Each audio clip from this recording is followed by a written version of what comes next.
Hey there, Matt Tukaki, co-founder of the Ultra Hub, and well, hey, welcome to my office. In the last few months, what we've been doing is introducing to all of our members and the world more generally this concept of short bursts of learning, because we know how busy people are as entrepreneurs or startups or even small businesses. So what we've done is we've taken our 15 great tips series and we've condensed it into a couple of minutes for each learning bite that's really meant to get your mind going, you know. Is there something I might have missed and why is it so important to me? So starting today, we're going to be transferring those little bites of text information into a video grab hosted by, well, yours truly, me. So in that series, we lay out 15 really fundamental things you need to get right before you take your idea completely seriously and launch your business out there into the full-on public domain. And the experience comes from my own learnings, what I've observed as both an entrepreneur, as a leader of a multi-million-dollar corporation, and even as a director of a number of boards, observing what works and what doesn't work so well. So I'm going to kick off with something really easy, but something that a lot of people forget to do right up front. Instead, they leave it until the end when they've invested a lot of time and effort into the business plan and what have you. So the first thing you need to do, let's say that you've got a really great idea. Fantastic. First thing to understand is that not every idea is a new invention. It's merely an innovation on something that has already been invented before. So that's the first realization. But what you need to do is you need to open your mind a little bit and conduct some market research. You've got to understand whether or not your idea, whether it be a product or a service, whether it be a startup, business enterprise or a social enterprise, whether or not there are other things out there in the market that may be either exactly what you're proposing to do or fairly similar to what you're proposing to do. Don't think that there are other people out there that aren't doing what you want to do, because chances are in some other country, even in the town down the road, there might very well be. So the first thing to do is something fairly simple. All you need to do is take to the internet and Google, with as many name conventions as you can possibly think of that are linked around your idea, to try and conduct some research about who's doing what, where, and also importantly, at what price.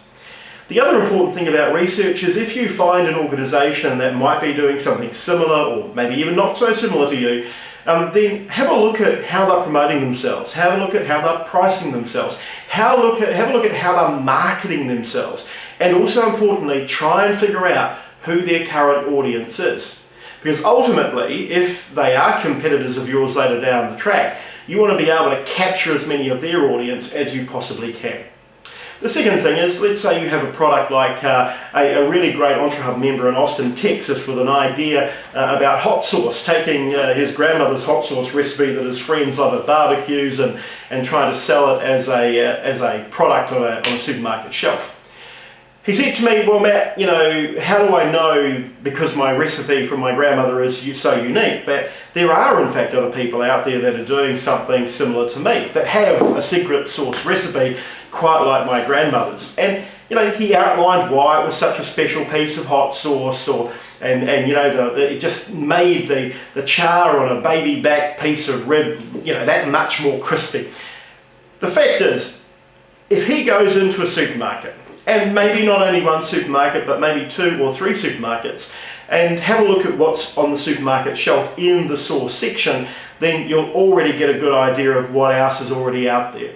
Importantly, my advice to him was have a look at the ingredients on the back of the bottle, sometimes on the front of the bottle, and have a look and see whether or not it's similar to what's going into your hot sauce, even though it might be a super secret recipe.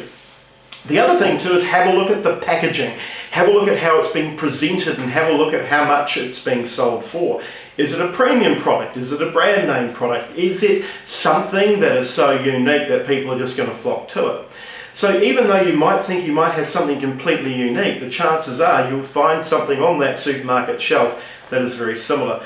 The same as in the food industry or the beverage industry. If you want to open up a cafe, go and have a look at your competitors. If you want to go and open a restaurant and sell the world's best hamburgers, well, go and have a look at some diners down the road and have a look at packaging, promotion, marketing, price, menu, all of those sorts of things. So as you can see, the first bit of knowledge and information you need to capture into that head of yours and then ultimately down on a piece of paper is, if my idea goes out to market, number one, is anybody doing the same sort of thing that I'm doing? Number two, if so, how much are they charging? Number three, if so, how are they promoting their product? If so, number four, what is their current audience? Who are the customers that they're engaging with, and how are they doing it? Are they doing it by website or social media, etc.? So undertaking that first step of understanding the market is really important to getting your success right in the end. Now we'll be moving along to the next knowledge bite, which is developing the business plan. But first of all, make sure you understand the market. Don't invest time in the next step unless you're quite clear that you have a product out there that the market is prepared to buy.